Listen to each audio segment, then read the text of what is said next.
In order to thrive on your calisthenics journey, you're really going to want to gain as much flexibility or more specifically mobility as your body is capable of. Because the greater range of motion that is available to your body, the easier each shape and skill pattern will be, and it'll just be much easier for you to progress through the advancement of these skills.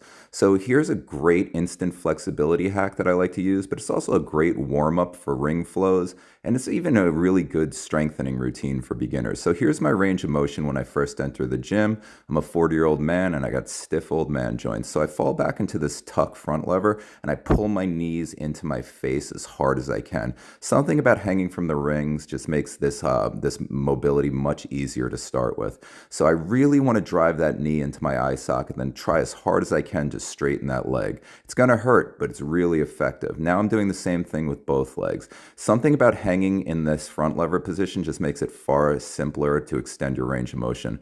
Now I'm doing it with the skin the cat just to warm up my shoulders and also just hit into that pike stretch from a very different angle. It's great to hit everything from as many angles as possible. Now I'm just going to drive down and just kind of like hit that pike from hanging.